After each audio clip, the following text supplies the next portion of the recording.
আজ বানাবো বিহারের বিখ্যাত খাজা। সেজন্য একটা বোলের মধ্যে নিয়েছি 1 কাপ বেসন। এবার এর মধ্যে দেব স্বাদ মতো নুন। এবার নুন দিয়ে ভালো করে মিশিয়ে নিয়ে অল্প অল্প জল দিয়ে ময়দাটা মেখে নেব। ময়দাটা মেখে নিয়ে এর ওপর ঘি হাত বুলিয়ে দিয়ে 10 মিনিট ঢাকা দিয়ে রেখে দেব। এবার একটা বাটির মধ্যে 1 চামচ ঘি নেব। এবার এর মধ্যে 1 চামচ বেসন ময়দা দিয়ে মেখে নেব।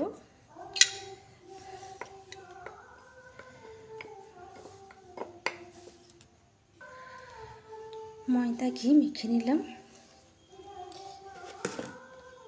এদিকে 10 মিনিট ঢাকা দেওয়া হয়ে গেছে। ওটা সরিয়ে রেখে এটা নিয়ে নেব। এবার এটাকে একটু ছোট্ট ছোট্ট টুকরো করে কেটে নেব।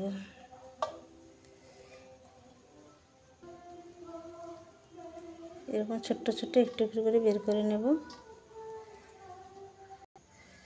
এবার সবগুলো টুকরো করে নিয়ে এবার এটাকে আস্তে করে আবারও একটা মণ্ড বানিয়ে নেব।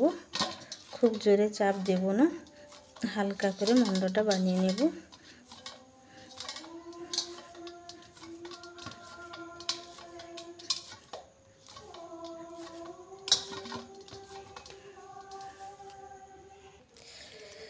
এবার একটা চাকতির উপর ঘি বুলিয়ে নিয়ে তারপর মণ্ডটা আরেকটু হালকা হাতে গোল করে নিলাম।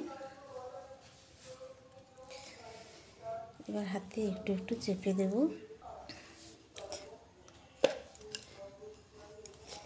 এবার এক ধার দিয়ে একটু একটু বেলে বেলে সরিয়ে নেব।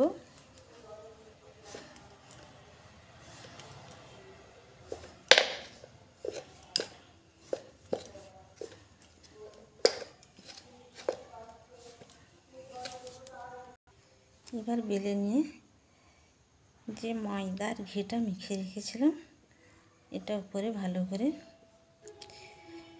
এইভাবে মাখিয়ে নেব। ভালো করে মাখিয়ে নিয়ে আস্তে আস্তে করে মুড়িয়ে নেব।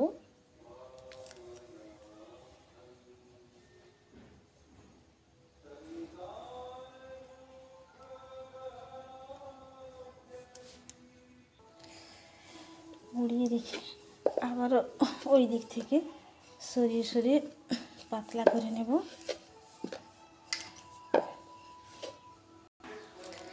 আবারও বেলে নিয়ে আবারও ঘি ব্রাশ করে নিলাম। আবারও মুড়িয়ে নেব।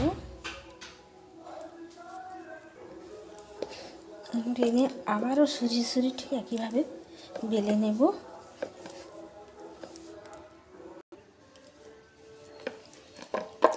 পুরোটা মুড়িয়ে নিয়েছি।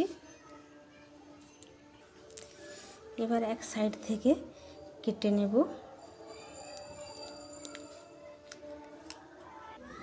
এইভাবে সবগুলো কেটে নেব।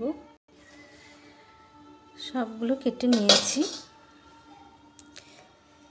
এবার একটা নিয়ে একটা দিক এইভাবে একটু মুড়িয়ে নেব।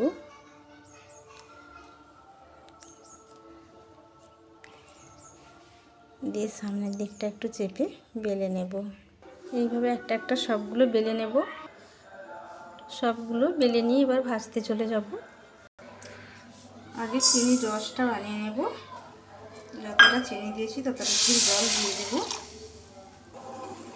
এবার চিনির রসটা রেডি হয়ে গেছে। চিনির রসটা চাটচেটে চিনির রসের কোনো দরকার নেই, এই একতার হলেই হয়ে গেছে।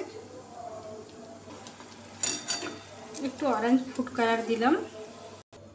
এবার তেল গরম করে ভেজে নেব। ভাজার সময় আঁচটা হালকা থেকে মাঝখানে রাখবো, কালারটা দিয়ে ঠিক আসবে। এবার ভেজে নিয়ে সঙ্গে সঙ্গে চিনি রসে দেবো, সঙ্গে সঙ্গে তুলে নেব। চিনি রসে বেশিক্ষণ দিলে নরম হয়ে যাবে। সমস্ত খাজা ভেজে রসে দিয়ে তুলে নিয়েছি। পরিবেশনের জন্য খাজা একদম রেডি। আমি কিভাবে বানালাম আপনাদের সঙ্গে শেয়ার করলাম।